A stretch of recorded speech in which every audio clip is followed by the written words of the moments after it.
Leader of Opposition to say a few words, and maybe Honorable Ernest Kiiza, and then we shall field a few questions from the members of the press.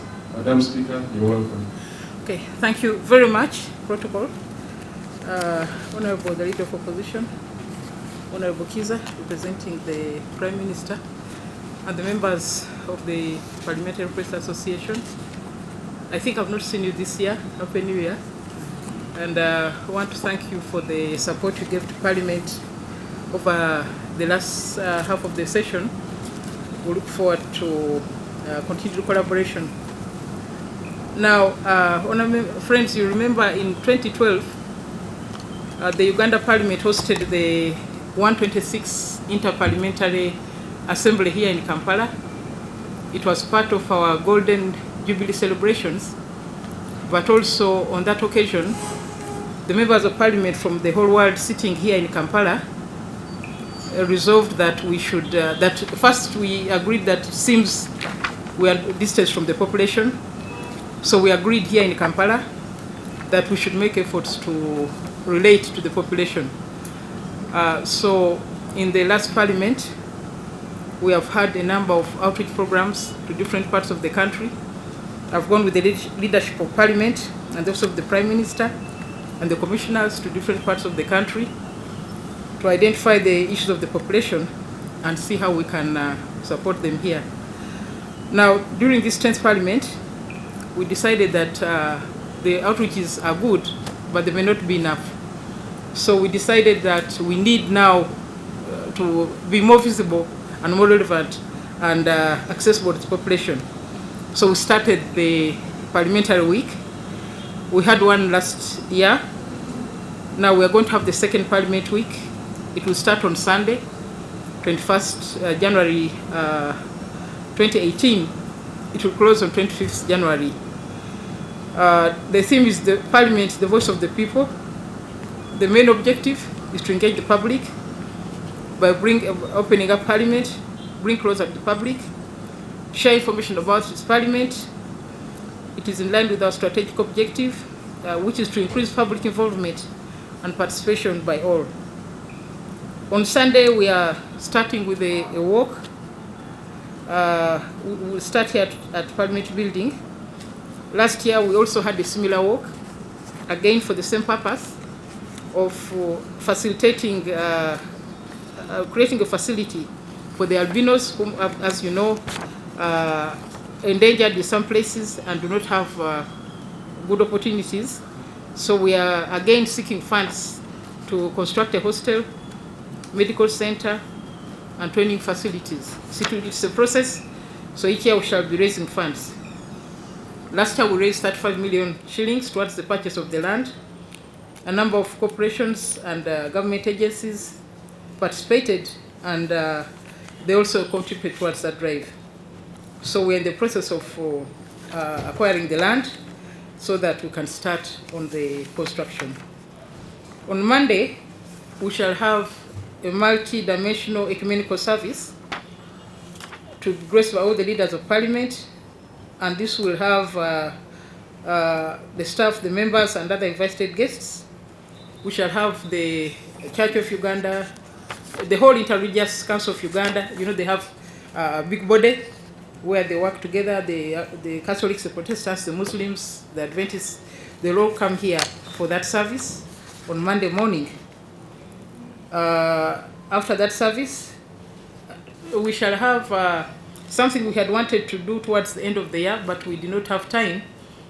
We had wanted a number of corporations to come here and exhibit their products, mainly the banks and the housing corporations. We met them in UNA, and I told them that I should not be meeting you in Kampala, in America.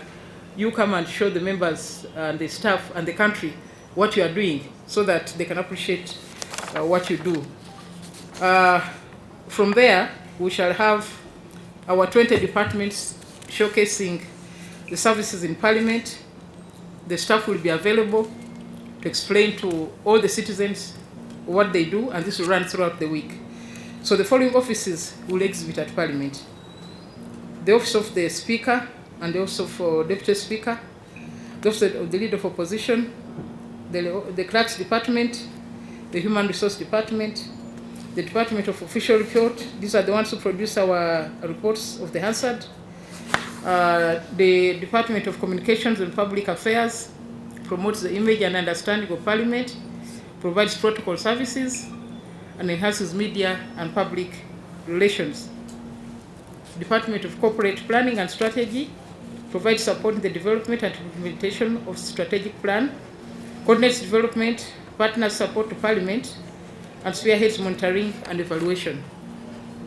We have the Parliamentary Budget Office, and I'm glad to say that our Parliamentary Budget Office is the longest serving on the African continent, and it's a point of reference for other parliaments. Recently, I was at a meeting in Seychelles, and the other parliaments were telling me that they want to come here to study the Parliament Budget Office, so it's a very important feature of our work. The Department of Finance manages all the finances of the Commission according to government regulations, procurement, etc. Administration, transport, logistics. They also manage the transport and the logistics. The Department of Legal and Legislative Services provides timely legal service to Parliament, to the committees, to the Commission, and to the Speaker and all the leaders of the House. We have the Department of Research Services. It assists members to get research for their work, the committees. Sometimes they assist in the constituency research. They support the senior staff of the House in doing other research. So it's a department that's very key also to the work of Parliament. The ICT department develops and manages information technology systems and services, maintains ICT hardware, software, and infrastructure. And on this one, I want to move forward in the digital era. For this remaining part of the session, Leader of Opposition, Honorable Kiiza, I shall just become with my iPad, no more files, so that we can, move quickly. Department of Library Services provides accurate information. The Institute of Parliamentary Studies provides parliamentarians, local government leaders, and other stakeholders with capacity building. We have done a lot, mainly for the Parliament of Somalia, but also the Parliament of South Sudan, and some of the local governments. So this department will also be there. Office of the Leader of Opposition is a key office. It's created by law, and its work is to give alternative positions to the government and make the proposals. So they will also be exhibiting. I invite you to visit that stall. Internal audit is an independent unit, appraises systems of control within the Commission, and advises management in different areas. We have the SACCO, mobilize savings from members to improve their welfare. And I know that sometimes they support members to access money at a lower interest rate than what would happen in the commercial banks.